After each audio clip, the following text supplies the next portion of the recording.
सियासी पंडितों की निगाह में यूपी से होकर जाता है दिल्ली दरबार का रास्ता।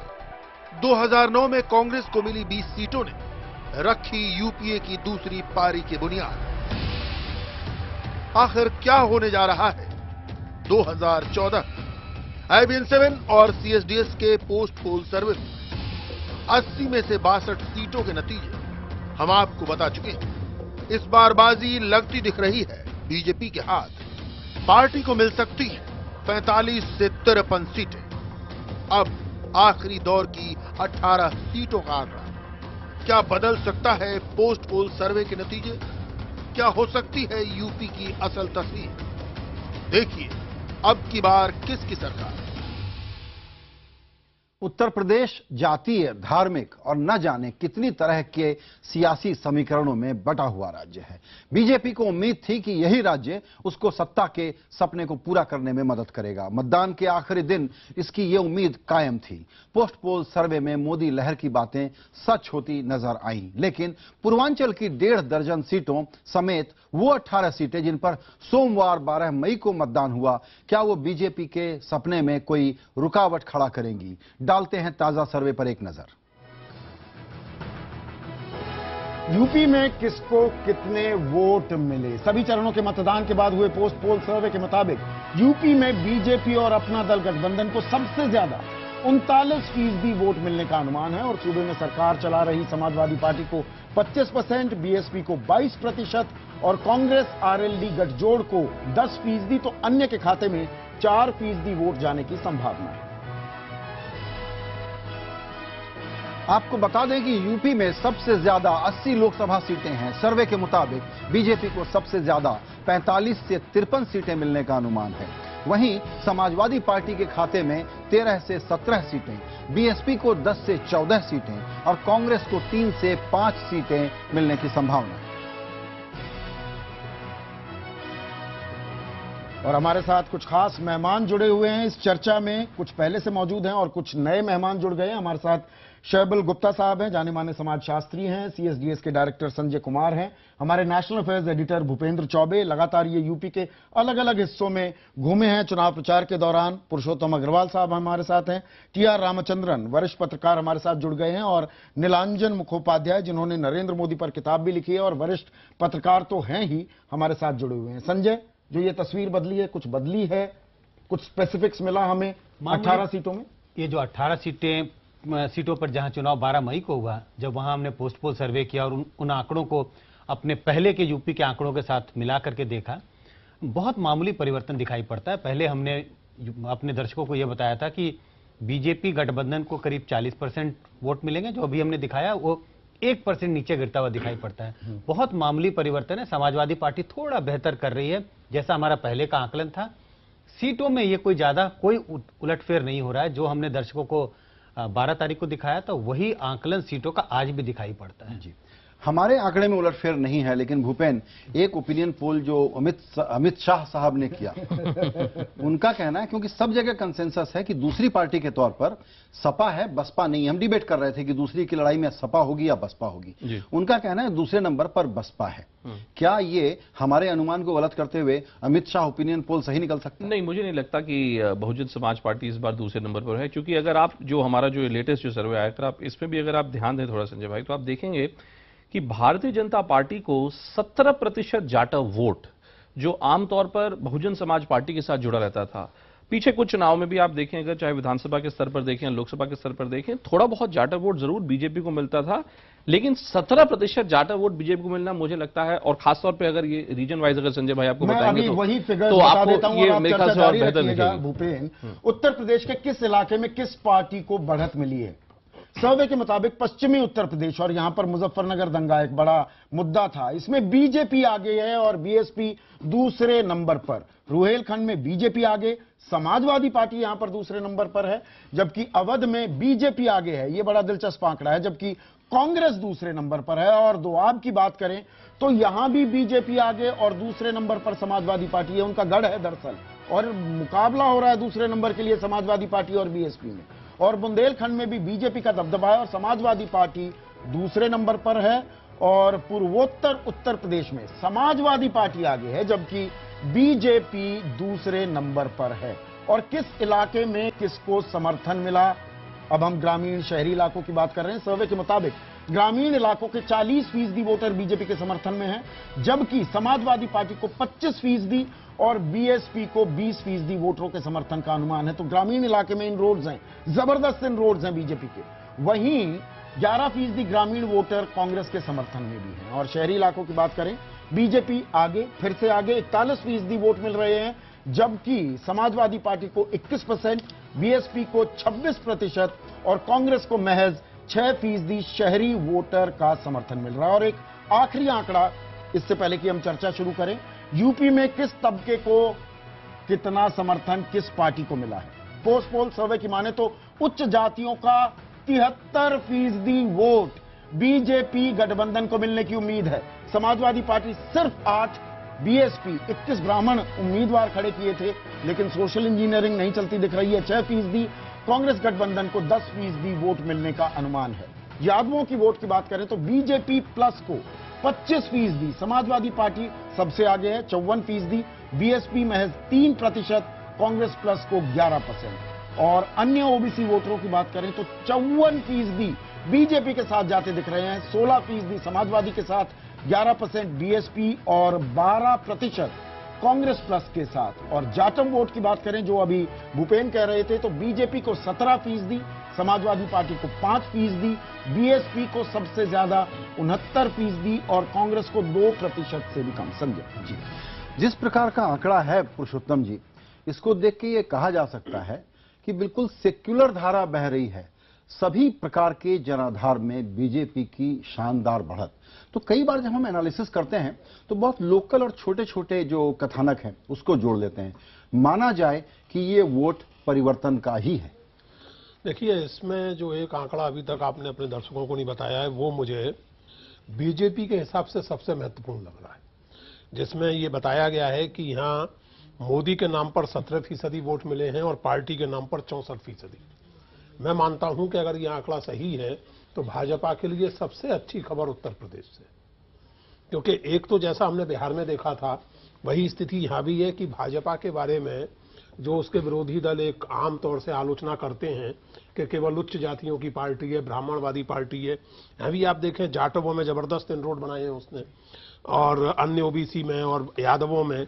तो एक तो यह है कि भाजपा अपने सामाजिक आधार को बढ़ाने में बहुत कामयाब हुई है, और ये सर्वे बता रहा है कि ये मोदी के नाम पर नहीं बल्कि पार्टी के नाम पर कामयाब हुई। और उस पार्टी के नाम पर, और उस पार्टी बहुत महत्वपूर्ण उपलब्धि है भाजपा की। उस पार्टी के नाम पर जो एक प्रकार से 20 साल से वहां से वनवास में थी। क्या ये परिवर्तन क्यों हुआ है? बीजेपी को लोग इतना वोट क्यों दे रहे हैं? मेरे ख्याल से जो यूपी में जो देखने को जो मिला है कि पिछले करीब लगभग 15-20 साल से भारतीय जनता पार्टी के जो सपोर्ट में जो डिक्लाइन हुआ था यूपी में, उसका मेन कारण ये था कि जो संघ परिवार है उसके जो अलग अलग विंग्स हैं उसमें एक टोटल डिस्कनेक्ट आ गया था। एक affiliated organisation Bharatiya Janata party के लिए काम नहीं करता, स्टूडेंट्स के ऑर्गेनाइजेशन विश्व हिंदू परिषद, लेकिन इस बार उसमें अमित शाह का काम होगा या उन्होंने जो टीम खड़ी की, तो उसकी वजह से जो पूरा का पूरा जो संघ परिवार का जो था वो एक इंटीग्रेट होके बिल्कुल सीमलेसली काम किए। और उनके साथ सबसे एडवांटेज ये था कि जो मैसिव, जिसको हम लोग बोलते हैं कि संगठन बहुत मजबूत है, जो आरएसएस का काडर जो है, उसको एक स्थायी, इसको एक बहुत ही कैरिस्मेटिक लीडर मिला जिसको उन्होंने प्रोजेक्ट किया, जो वो लोग जो वोट ला रहे थे उसके साथ 17% एक्स्ट्रा वोट, यानी कि संगठन में मजबूती दिखी। लेकिन भूपेन, अगर हम 16 से 18 साल पहले चले, जो गोविंदाचार्य का एक सपना था सोशल इंजीनियरिंग का, और यूपी, खास यूपी की बात करें, कल्याण से पिछड़ी जाति से आते थे, उनको बाहर निकाला गया, रुखसत किया गया पार्टी से, उमा भारती को बाहर निकाला गया। क्या जो काम गोविंदाचार्य का एक सपना था जो पूरा नहीं हुआ, उसे जमीनी हकीकत में तब्दील करने में कामयाब रहे नरेंद्र मोदी इस बार? इसीलिए ये जिस आंकड़े की पुरुषोत्तम जी बात कर रहे थे, मैं इस आंकड़े से इत्तेफाक बिल्कुल नहीं रखता। मुझे लगता है कि ये आंकड़ा तो एकदम उलट होना चाहिए था। जो 17% मोदी के नाम पर वोट मिल रहा है और पार्टी के नाम पर 64%। हम बड़े गांव घूमे उत्तर प्रदेश में, हर सिर्फ मोदी के लिए मोदी के नाम पर बटन दब रहा था। कहीं किसी ने ये नहीं कहा कि कमल के नाम पर बटन दबता है। संजय कुमार कुछ खुलासा तो ये बड़ा विचित्र आंकड़ा है मेरे मुताबिक।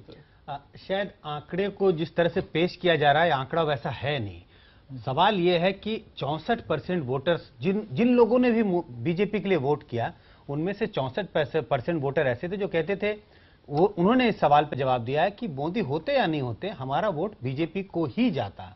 और 17% वोटर ऐसे हैं जो कहते हैं एडिशनली मोदी के कारण ही उनका वोट बीजेपी को मिल रहा है। तो थोड़ा सा शायद जिस तरह से हमने प्रस्तुत किया उस तरह से सोशल इंजीनियरिंग भी हुई है क्या? मैं इस बात इंजीनियरिंग में कामयाब रही? मैं स्पष्ट कर दूं कि मैं इस आंकड़े को 1 मिनट के लिए नहीं मानता। मैं ये आंकड़ा पूरा का जो अगर संजय जी जो कह रहे हैं कि ये वोट ये बीजेपी को पड़ गया है, ध्यान रहे अभी 2012 में विधानसभा भी चुनाव हुए थे, 52 से 47 सीट रह गई, 52 से 37% सीट रह गई थी, 15% वोट नहीं पा पाई थी पार्टी। तो ये 2 साल में नरेंद्र मोदी चेहरा है, पूरे के पूरे प्रदेश में नरेंद्र मोदी जी रैली कर रहे हैं, अमित शाह जी उनके गुर्गे बन के घूम रहे हैं पूरे प्रदेश में, और हम यहाँ पे कह रहे हैं कि बीजेपी के नाम पर वोट पड़ रहा है। पूरे के पूरे कहीं आप कहीं भी चले जाइए, हर जगह सिर्फ यही था, मोदी के नाम पर वोट है। इसको अगर हम इस कंट्रास्ट के साथ पढ़ें कि कर्नाटक में बीजेपी को वोट देने वालों में से 57% ने कहा कि हम मोदी की वजह से वोट दे रहे हैं, तो एक्चुअली ये जब आप सवाल पूछते हैं तो उसके तौर तरीके या उस संदर्भ पर होता है कि एक प्रकार से वो व्याख्या कर देते हैं। इसका मतलब ये तो नहीं है कि साउथ में मोदी की कोई सुनामी चल रही है। नहीं, देखिए, मैं एक बात मैं स्पष्ट कर दूं, मैं मोदी के महत्व को नहीं नकार रहा हूं, बल्कि मैं वो बात कह रहा हूं जिसकी ओर नीलांजन ने इशारा किया कि चाहे मोदी के ही कारण, चाहे अमित शाह के कारण, आरएसएस और उससे जुड़े हुए संगठनों ने इस बार उत्तर प्रदेश में संभवतः ज्यादा मेहनत की है।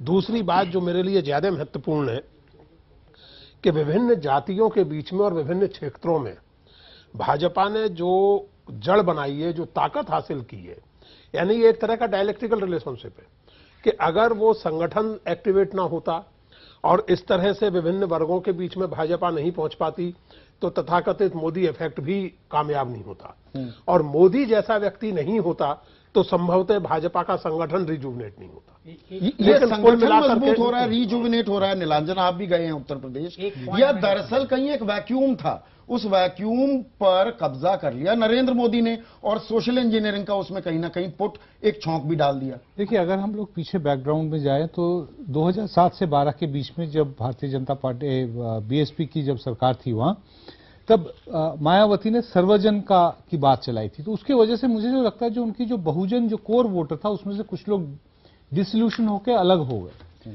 समाजवादी पार्टी का क्या है कि वो लोग जब 2012 में जब चुनाव जीत के आए तो उसमें से उनके पास कोई बहुत कैरिस्मेटिक लीडर नहीं था। तो इस पर्टिकुलर चुनाव में क्या हुआ कि एक तरफ बीएसपी का थोड़ा वोट जो मास बेस था उसमें थोड़ा सा शिफ्ट कर गया, बाहर चला गया। समाजवादी पार्टी के अलावा मोदी के अलावा कोई और उभर के नहीं आ पाया। एक जो अलग अलग नैरेटिव उसमें एक आप लोगों की सबकी उसमें राय चाहूंगा। सवाल आपसे शुरू करता हूं, क्या यूपी में क्षेत्रीय दलों से टोटल निराशा के बाद डिस्परेशन में बीजेपी को ऑप्शन देख के अपनाया, या कहीं बीजेपी रेस में पीछे, यूपी रेस में पीछे छूट गया? जो भी ग्रोथ स्टोरी इस देश में इस वक्त चल रही है, तो इन्होंने सोचा कि इस बार हम टूल के तौर पर नेशनल पार्टी को अडॉप्ट कर लें। क्या यूपी नेशनल पार्टी की तरफ कॉन्शियसली लौट रहा है या सिर्फ एसपी बीएसपी से निराशा की वजह से ही हुआ है? नहीं, हम दो थोड़ा डिफरेंट ढंग से रखना चाहेंगे। देखिए, बीजेपी एक ऐसा पार्टी है यूपी में जो कि एक प्लेटू ऑलरेडी रीच कर चुका था, और हम समझते हैं हिंदुस्तान में सबसे वाइड स्प्रेड जो ऑर्गेनाइजेशन है वो यूपी में रहा है हिस्टोरिकली। इसलिए हम थोड़ा सा इस बात पर सहमत हैं कि शायद बीजेपी को सेंटर स्टेज में आ गया होगा, लोग के जो इंस्टीट्यूशनल मेमोरी होता है, पॉलिटिकल मेमोरी में वो बीजेपी आ गया होगा। मगर जो सबसे बड़ा जो बात है कि बीजेपी का जो आइडेंटिटी है वो ईस्टर्न यूपी से नहीं है। बीजेपी का आइडेंटिटी वेस्टर्न यूपी से भी है, जो कि ऑलमोस्ट दिल्ली का एक्सटेंशन है या बहुत डेवलप्ड एरिया का है जी। तो इसलिए वहाँ जो एस्पिरेशंस लेवल है उसमें काफी चेंज हुआ है इन रिसेंट पीरियड।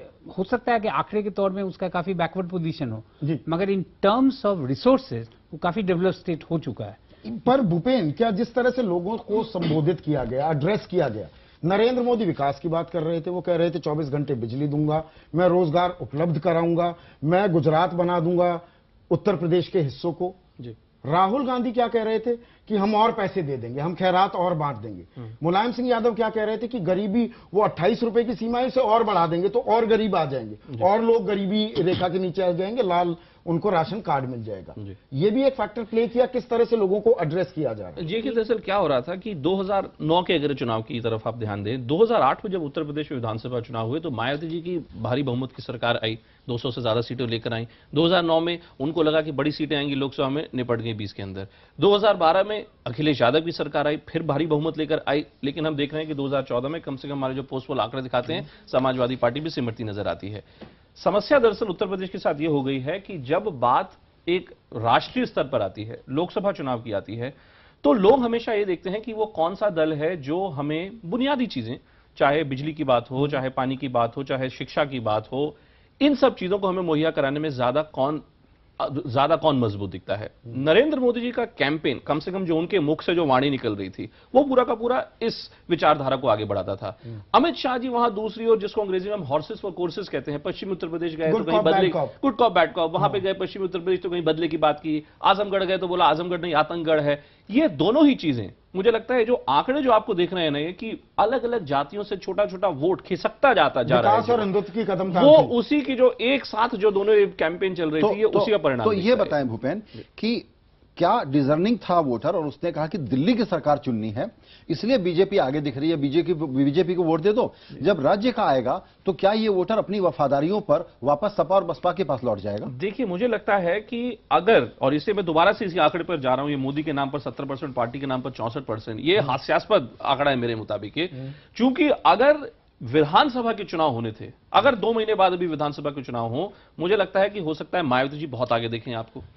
लेकिन चूंकि ये लोकसभा का चुनाव था, प्रदेश में लोग मायावती जी को भी देख चुके हैं, अखिलेश यादव को भी देख चुके हैं, गर्मी का महीना है, किसान त्रस्त हो चुका है। नरेंद्र मोदी की जो बात थी वो एक मिरेकल की तरह थी, एक सपने की तरह थी, और लोग उसी सपने में बह गए। राम, पर आपने सालों पत्रकारिता की है, हम उत्तर प्रदेश के नैरेटिव का जब विश्लेषण करते हैं, हम ओवर सिंप्लीफिकेशन तो नहीं कर रहे, स्टूडियो में समय की भी कमी होती है, पूरी बात नहीं रख पाते हैं, क्योंकि उत्तर प्रदेश, जैसे हम पहले भी बात कर रहे थे, बहुत अलग अलग इलाकों में बटा हुआ है। वहां पर एक ही झाड़ू से हम पूरा विश्लेषण कर दें, या इलाकों पर भी ध्यान देना होगा? सबसे पहली बात संदीप जी, मैं ये मानता हूं कि बीजेपी और नरेंद्र मोदी के लिए खास अटेंशन और बैटल ग्राउंड स्टेट्स जिसको कहते हैं वो यूपी और बिहार। 120 सीटें यहां से आती हैं और यूपी सबसे ज्यादा 80 सीट देता है। पिछली बार उनके पास सिर्फ 10 सीट आए। अगर इनको 50 से ऊपर यूपी में नहीं आता तो उनका 200 पहुंचना या 210 भी पहुंचना बहुत मुश्किल अपने आप में होता, पहली बात। अगर उनको सत्ते पे आना है किसी ना किसी तरह, तो यूपी से 50 से ऊपर सीट उनको लाना बहुत जरूरी पड़ा। तो उसको अगर आप मद्देनजर रखेंगे, जो कैंपेनिंग मोदी साहब ने की, और मैं चौबे साहब से बिल्कुल इससे सहमत हूं कि अगर ऐसे कैंपेनिंग नहीं करते जो आम आदमी तक पहुंचती, कि बिजली नहीं है, सड़क नहीं है, पानी नहीं है, फैसिलिटीज नहीं है, इंफ्रास्ट्रक्चर नहीं है, एजुकेशन नहीं है, आखिरकार अगर ये लोगों तक पहुंची है तो माने उनको ये जरूर बिलीव है मोदी साहब पे कि कुछ ना कुछ तो कर दिखाएंगे। इतना सब राहुल गांधी के लिए भी दिक्कत का सबब हो गया जब सवाल उठा कि अमेठी में हुआ क्या है, रायबरेली में हुआ क्या है। ये सवाल पहले चुनाव में नहीं पूछे जाते थे। करेक्ट, बट ये भी मत भूलिए कि जहां जहां पोलराइजेशन अमित साहब ने करवाया, जो भी उन्होंने बोलना था वो बोल दिया। आजमगढ़ में कुछ बोला और कहीं बोला, तो एक आक्रोश भी उन्होंने कम्युनिटीज में पैदा की, जिसके वजह से वोटिंग एक दिशा लेके वोटिंग हुई है। आप इस बात को भूल नहीं सकते कि जिस तरह की पोलराइजेशन हुई है, और उसमें सिर्फ पोलराइजेशन से ही नहीं खत्म हुआ, और जिस तरह की रिगिंग भी हुई है दोनों तरफ से, तो मेरे ख्याल में उसका भी आपको नतीजा नजर आ रहा है। जी, अगर मैं ये कहूं कि यूपी में इस बात का सीरियस फ्रस्ट्रेशन है कि हम पिछड़ रहे हैं और हमको ग्रोथ की गाड़ी पर सवार होना है। एक सेकंड सर, यूपी का वोट पिछड़ेपन के फ्रस्ट्रेशन के कारण एक जगह जाकर के इकट्ठा हुआ है, क्योंकि उनमें अब तरक्की जल्दी से हासिल करने की चाह है। सीरियस एम्बिशन का वोट है ये। नीलांजन, नहीं, एस्पिरेशंस तो बिल्कुल बड़ी हैं उत्तर प्रदेश में भी, मतलब कोई अलग नहीं है कि एस्पिरेशंस, खासतौर से रूरल एरियाज या जो छोटे शहर हैं वहाँ पे एस्पिरेशंस का लेवल बहुत बड़ा है। कोई आर्टिकुलेट करता हुआ नहीं दिखता, कोई वहाँ तक पहुँचाने के लिए दिखता नहीं है। नरेंद्र मोदी आते हैं जो कि बहुत पावरफुल ऑर्गेनाइजेशन के साथ बैक्ड हैं, वो दिखाते हैं कि सपना जो कि गुजरात में, वो साफ बोलते हैं कि आप ट्रेन से जाते हैं, जब यहाँ का युवक जाता है गुजरात पहुंचती माँ को चैन की नींद सो सकती है कि बेटा मेरा गुजरात पहुंच गया, आप इनसिक्योर हैं यहाँ। तो एक भय को आप प्रमोट करते हैं और एक डेवलपमेंट का एक मिराज क्रिएट करते हैं। और सबसे बड़ी बात यह है कि ये कॉम्प्लीमेंट्री है। मेरे ख्याल से हम लोग इस डिबेट में शायद नहीं पढ़े इस वक्त, जब तक अल्टीमेट आंकड़े नहीं आते, कि क्या ज्यादा महत्वपूर्ण था, मोदी या संगठन। मेरे ख्याल से इस चुनाव में अल्टीमेटली जाके मिलेगा कि बहुत ही कॉम्प्लीमेंट्री थी। अगर संगठन के पास अच्छा चेहरा नहीं होता तो बीजेपी की अपोजिशन नहीं होती, मोदी को अगर संगठन की बैकिंग नहीं मिलती तो शायद वो यहां तक नहीं पहुंचा। और नीलांजन ने एक बात, वो जो मैं लगातार आपसे कह रहा हूं, संजय भी आपसे कह रहे हैं, ये जो हम चर्चा कर रहे हैं ये पोस्ट पोल सर्वे में जो आंकड़े मिले हैं उसके आधार पर है। असल नतीजे 16 मई को आएंगे और हो सकता है कि चर्चा बिल्कुल पलट जाए। 2004 में पलटी थी, तो अभी हम पोस्ट पोल सर्वे के आधार पर ये तमाम चर्चा कर रहे हैं। हमारी खास पेशकश मेरा वोट मेरी सरकार में हम बात कर रहे हैं हमारे पोस्ट पोल सर्वे की। IBN 7 के लिए CSDS ने किया है और वोट शेयर को सीटों में तब्दील किया डॉक्टर राजीव कारेंदेकर ने। फिलहाल हम यूपी की चर्चा कर रहे हैं और यूपी में किस तबके को किसका समर्थन मिला और किसको समर्थन दिया।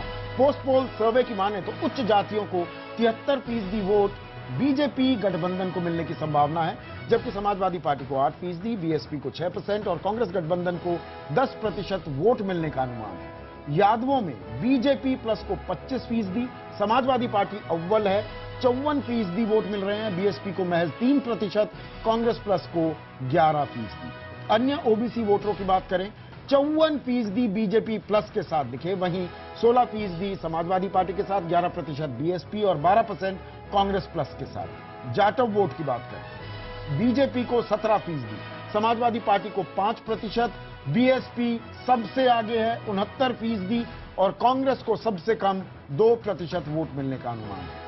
अन्य अनुसूचित जातियों की बात करें तो बीजेपी को 41%, समाजवादी पार्टी को 11%, BSP को 35% और कांग्रेस को 7% वोट मिलने का अनुमान है। और मुस्लिम वोट की भी बात कर लें, बीजेपी को महज 8%, समाजवादी पार्टी को सबसे ज्यादा 56%, BSP को 20% और कांग्रेस को 13%। संजय जी, अभी एक चर्चा होगी भूपेन, और उसको रूल आउट करना चाहिए कि अभी नतीजे आए नहीं है, उसके पहले नवीन पटनायक ने डिक्लेयर कर दिया अपना समर्थन, उनकी पार्टी के लोगों ने, कि हम बात कर सकते हैं। जयललिता ने कह दिया। यूपी में जो 2 लोग हैं, मुलायम सिंह से तो पॉसिबल नहीं है, लेकिन मायावती से किसी प्रकार की जुगलबंदी एनडीए की हो सकती है कि नहीं? बिल्कुल संभव है। देखिए, मायावती जी का जहां तक उनका अपना रवैया है, वो कहती कुछ है करती कुछ है, ये हमने बहुत बार देखा है। हमेशा से उन्होंने कांग्रेस के खिलाफ खड़ी नहीं संसद में, लेकिन कितनी बार ऐसे कट मोशन आया, विभिन्न मुद्दे आए तो उन्होंने या तो बाहर उठ के चले गई उनका दल, ताकि संसद में आंकड़े कम हो जाएं और उनका फायदा हो जाए। मायावती जी के सामने देखिए वही समस्या है जो जयललिता जी के साथ है, वो ये है कि जो डिस्प्रोपोर्शनेट एसेट्स का केस है उनका, ये ज्यादा धन, इनकम टैक्स का, ये उनका गला ही नहीं छोड़ता। सुप्रीम कोर्ट से राहत मिली, फिर हमने देखा कि अभी चुनाव से ठीक पहले दोबारा से पड़ा हो गया। भी चर्चा गर्म थी हमेशा। भूपेन, आप लगातार घूम रहे थे पश्चिमी उत्तर प्रदेश में, ये चर्चा हुई कि कहीं लगता है हाथी और कमल के बीच कोई सेटिंग हो गई है। देखिए मैं बताऊं, फिर बाद में पूर्वांचल में थोड़ी मुखर हुई। भारतीय जनता पार्टी अगर 200 का आंकड़ा क्रॉस कर जाती है, जैसा कि हमारा सर्वे दिखाता है, तो मुझे लगता है नरेंद्र मोदी जी किसी भी दल के लिए छूते नहीं है। सिर्फ और सिर्फ बात यही है कि उनके आंकड़े कितने आते हैं। आप किसी भी दल को सोच लीजिए, बीजेडी, जनता दल सेक्युलर, देवेगौड़ा जी यहाँ पर सेक्युलरिज्म का खिमा गाड़ के खड़े हुए हैं वो, लेकिन इसमें आपको बिल्कुल भी। अच्छा, दूसरी बात ये संदीप, आप ही इस पर कमेंट के साथ अगला सवाल शुरू करें, वो ये कि बड़ी मजबूत सरकार है समाजवादी पार्टी की, लेकिन इतनी मजबूत जो जनादेश मिल जाएगा अगर एनडीए को, तो उसके बाद यूपी में विधानसभा बहुत दूर नहीं है, 2017 उसकी लड़ाई शुरू होगी। समय पर हो सकती है या पहले भी चुनाव कराने के प्रयास हो सकते हैं? बिल्कुल हो सकते हैं। और उसमें दिक्कत क्या है, मुझे जो समझ में आता है संजय, वो ये कि यहां पर तो मोदी के रथ पर सवार हो गई बीजेपी। बीजेपी के पास नेता कौन है इस वक्त यूपी में? आने वाले समय में सबसे बड़ी चुनौती बीजेपी के लिए यूपी में अपना दबदबा अगर कायम रखना है तो एक नेतृत्व, एक पद भी तो। जवाब जी जी, सबसे बड़ा बढ़िया सवाल संजय जी ने रखा। वो कौन व्यक्ति है जिसके काम के कारण भारतीय जनता पार्टी की इतनी अच्छी परफॉर्मेंस होती दिखती है उत्तर प्रदेश में? अमित शाह साहब हैं जी।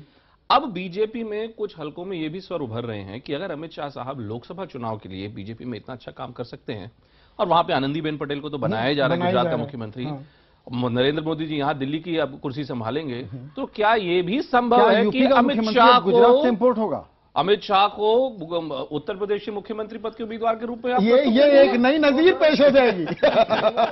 हाइपोथेटिकल सवाल के पहले मैं थोड़ा सा एक चीज कहना चाहता हूं जो नरेंद्र मोदी ने मैंने पूछा था जब मैं किताब पे काम कर रहा था। ये 2012 की बात हो रही है, गर्मी के समय में बात हो रही है, 2 साल पहले। मैंने पूछा था उनको डायरेक्टली कि साहब आपके पास तो एलाइज नहीं है, आपके पास आंकड़े कहां से आएंगे? तो उन्होंने कहा कि देखिए ऐसा है कि जब हमारे पास नंबर होते थे तब हमारे पास एलाइज होते थे, हमारे नंबर घट गए तो एलाइज भी चले गए। एक बार हमारे पास नंबर आ जाएंगे, लाइन लगा के लोग खड़े हो जाएंगे। हमको सिर्फ हमारी विनेबिलिटी को नहीं, पर यूपी में कौन संभालेगा? लोकल नेतृत्व कौन करेगा? सवाल ये है अभी नीलांजन। मैन्युफैक्चर करेंगे किसी को पकड़ेंगे, एक और नरेंद्र मोदी होंगे, एक और अमित शाह होंगे, कोई ना कोई जरूर होगा जो उनकी जो एस्पिरेशन है, उनकी जो रिक्वायरमेंट्स है जिसको मीट करेगा, वो कोई भी हो सकता है। अभी वो वैक्यूम है, अभी वैक्यूम है, मानेंगे आप? मेरे ख्याल से मैं जब नरेंद्र मोदी को ये जो सवाल देखता हूं तो मेरे को एक बहुत पुराना एक कार्टून याद आता है आर.के. लक्ष्मण का। इंदिरा गांधी जब चीफ मिनिस्टर थी, जब अंजैया को उन्होंने चीफ मिनिस्टर बनाया था आंध्र प्रदेश में, लाइन से सारे कांग्रेस के लोग खड़े हुए थे। इंदिरा गांधी की कैरिकेचर दिखाई थी उन्होंने कि वो गार्ड ऑफ ऑनर ले रहे हैं। Hey, you out there, you are the next chief minister. What's your name? Ramachandran साहब, आपको लगता है समय के पहले विधानसभा चुनाव होंगे यूपी में? इस वक्त तो नहीं लगता, बट आपको देखना पड़ेगा कि सर्कमस्टांसेस क्या होती हैं। यूपी में समाजवादी पार्टी को कितना उसका स्ट्रेंथ अपना रिटेन कर पाता है, नहीं तो काफी घट के काफी नीचे आ जाता है। आई थिंक ये वेरियस फैक्टर्स पर डिपेंड करेंगे। अगर वो मजबूत स्थिति में नहीं है तो इलेक्शंस को एडवांस करके कोई फायदा तो होगा नहीं। संजय, इस पूरे परिदृश्य को एक और तरीके से भी दिखाया जा सकता है। ठीक है, एनडीए की जितनी सीटें हम लोग बता रहे हैं वो तो है अपनी जगह, लेकिन ध्यान रहे कि हमारा ही सर्वे ये भी बताता है कि ममता बनर्जी की अगर मीन पकड़े तो 25 से 31 सीटें आ सकती हैं, 25 सीट। जयललिता जी की 25 सीटें आ सकती हैं, 50। वाम दलों की करीबन 12 से 15 आ सकती हैं, 62 पकड़े आप। कांग्रेस की जितनी सीटें हैं, आम आदमी पार्टी की 1-2। इस संसद में जहां आप एनडीए का वर्चस्व एक और देखेंगे, उनकी मजबूती देखेंगे, वहीं दूसरी ओर आप ऐसे भी दलों का एक साथ आना देखेंगे जो घोर मोदी विरोधी हैं। तो जो मोदी विरोधी लहर, राज्यसभा में उनका दबदबा है, और राज्यसभा में उनका दबदबा है। तो जो आप सवाल उठा रहे हैं कि एक ऐसे समय में जब मोदी जी इतने मजबूत हो जाएंगे, ताकतवर हो जाएंगे, तो क्या उसका असर हमें विधानसभाओं पर देखने को मिलेगा? यह भी ध्यान रहे कि संसद में मोदी जी की हर एक गतिविधि पर बड़ी पैनी नजर दिखाने वाले ममता बनर्जी सरीखे नेता होंगे जो मोदी जी को क्या क्या कह चुके हैं। अभी की राज्यसभा में अगर काम लेना है तो इन्हीं पार्टियों से इनको काम भी लेना पड़ेगा। इसलिए मुझे लगता नहीं कि बीजेपी कुछ ऐसा कदम उठाने और की इसीलिए वो दरवाजे सबके लिए खोल रहे हैं कि राज्यसभा में वो साथ आ जाएं, राज्यसभा में ये लोग साथ आ जाएं, आउटसाइड सपोर्ट। इसीलिए मुझे लगता है कि बीजेपी की 300 सीटें आ जाए, जैसे टुडेस चाणक्य जी बोल रहे हैं कि 291 सीटें आ सकती है। अगर उनकी उतनी भी सीटें आ जाए, मुझे लगता है भारतीय जनता पार्टी में, और ये हम पिकअप कर रहे हैं अपने सोर्सेज के सूत्रों के द्वारा, कि बहुत से ऐसे दल हैं जिनको नरेंद्र मोदी जी खुद चाहते हैं, राजनाथ सिंह जी चाहते हैं कि उनका किसी प्रकार का वर्किंग इक्वेशन एक बीजेपी के साथ बन जाए। वापस अगर हम यूपी पर लौटें, क्या एक और फैक्टर आपको देखने को मिल रहा है जो ये मोदी तथाकथित मोदी लहर 16 को पता लगेगा है कि नहीं, उसके पीछे एक बड़ी वजह क्या ये भी है? जाटव जैसे छिटक कर आ रहे हैं बीजेपी में, मायावती का साथ छोड़ रहे हैं, एम्पावर हो गए, 3 बार मुख्यमंत्री बन गई मायावती, लेकिन जाटवों को यह लगा कि सारी मलाई तो वो काट ले गई, हमारे पास कुछ नहीं आया, आपने एम्पावर भी कर दिया। वो सवाल पूछने लगे। क्या यही हाल यादवों का भी है? क्या ये चीज भी होते देखा है कि एम्पावर्ड हो गए, अब लोग कहने लगे कि ठीक है, अब तक तो हम मायावती जिंदाबाद कहते थे या मुलायम जिंदाबाद, अब बताइए आपने हमारे लिए किया क्या? देखिए, मैं उत्तर प्रदेश के प्रसंग में 2-3 बातें कहना चाहता हूं संक्षेप में। एक तो ये जो पिछले सेगमेंट में चर्चा चल रही थी कि राहुल गांधी कहते रहे कि हम पैसा और दे देंगे, एम्पावरमेंट वगैरह का जो उनका मुहावरा है, मुझे लगता है कि उत्तर प्रदेश में और सारे देश में अब ये खैराती लाल वाली पॉलिटिक्स के दिन लग गए। आप उसे एस्पिरेशन की पॉलिटिक्स कहें या एम्पावरमेंट की कहें, सेल्फ एसर्शन की कहें, लेकिन अब कोई भी पार्टी एक सीमा के बाद ये एनजीओ मॉडल ऑफ पॉलिटिक्स अब नहीं चला सकती। नंबर 1, इस बात को नरेंद्र मोदी वक्त रहते समझे और उसका उन्हें फायदा मिला। दूसरी बात यह कि मुझे नहीं लगता कि नरेंद्र मोदी या भाजपा राजनीतिक रूप से इतने मूर्ख साबित होंगे कि एक अच्छी भली बहुमत से चल रही सरकार को खामखा में भंग कर दें। केवल राज्यसभा के दबाव का सवाल नहीं है, बल्कि पूरे का पूरा देश में इस समय जिस तरह का वातावरण है, वो जमाने गए जब इंदिरा गांधी जिसको चाहती थी उस सरकार को भंग कर देती थी। स्वयं अखिलेश यादव चुनाव को एडवांस करने और 2017 की बजाय 2016 में करवाना चाहें तो उस समय की जो स्थिति होगी वो होती रहेगी। तीसरी बात ये बात नीलांजन ने सही कही, और ये भाजपा में वैसी स्थिति नहीं है जैसी कि कांग्रेस में है। भाजपा, हम ये कभी ना भूलें कि एक व्यापक संघ परिवार का हिस्सा है, और इसमें कई लोग ऐसे होते हैं जिनका आप आज नाम तक नहीं जानते, लेकिन वो काम करते हैं, वो लोगों की निगाह में रहते हैं। स्वयं नरेंद्र मोदी आज से 20 साल पहले एक नामालूम, एक सिंगल रूम में रहने वाले ऑर्गेनाइजर थे। उन्हें जरूरत समझने पर गुजरात भेजा गया और आज वो देश के प्रधानमंत्री बनने की तैयारी में है। तो भाजपा में नेतृत्व का संकट उस तरह कभी नहीं होता जैसा कि कांग्रेस जैसी